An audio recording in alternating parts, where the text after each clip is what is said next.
always wanted to be part of a permanent theater. I never wanted to be on the street. I still don't understand it.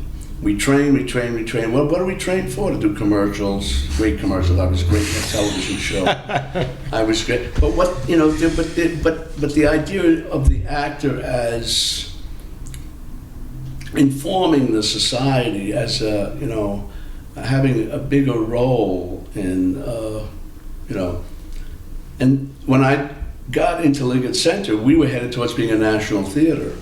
And that was what we were going to be. We were hoping, Kazan was hoping that we would be the voice of, we were going to have these great plays like Streetcar and Glass Menagerie that you could, like a library, bring back 3 times a year, 5 times a year. Like you go to the library, because then you say, you know, a book doesn't have to be used all the time, but it still has to be in the library. Which they do in other countries as well. In England, they have a national theater. They bring back that. When I was in Russia, they brought back a thrilling production of The Seagull, and they bring it back, every 6 or 7 months with that group, with a group that's been together 20 years, right? And they do it for 20 years. Right. It's been redirected a couple times, but 20 years, and the audience has a chance to can say, what is Death of a Salesman? Here, April 24th, go see of Kazan's production of Death of a Salesman, which is still being used. Do you follow what I mean? Yeah, and that's so much more. It seems counterintuitive to some because of the commercial aspect. Theater's supposed to make money, right? But with that, it's like makes more sense to treat it like that. Like you can go to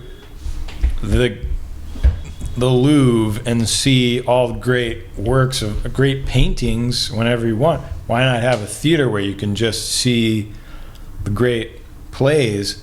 Because it's not making that much money anymore. You know, it's making some, but you get, if you just have it can be treated more like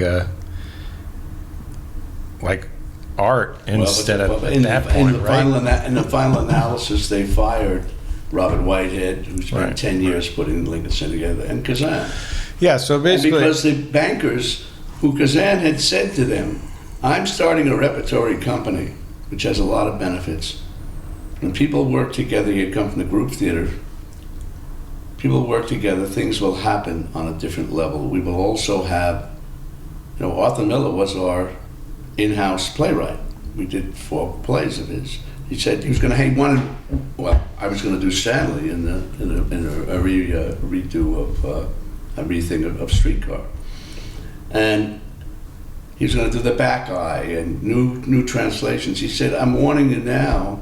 I'm taking young actors, and we're finding our way in a new home, and it'll take several years before we can get going. It takes years to build a Comédie Française. It takes years to build Joe Littlewood's theater.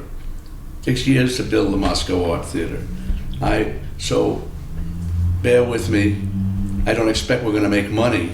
And this was to bankers who were financiers, and they said, "Oh, that's all right, sure, well, sure, guys." They were all thrilled with that. And then when it started not making money, they said, "Get the fuck out of here." What is this about?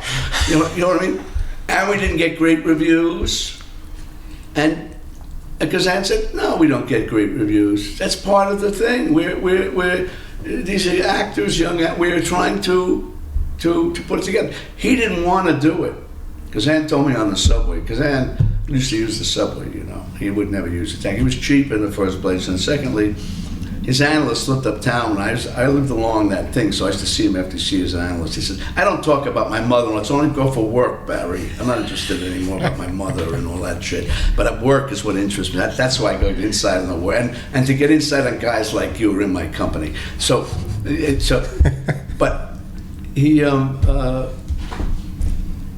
he said, when the place was failing and it wasn't doing very well, after 2 years of work on it, he said, "I shouldn't have taken this job, because we had Jose directing, Bill Ball directing, Clerman directing, and his job was supposed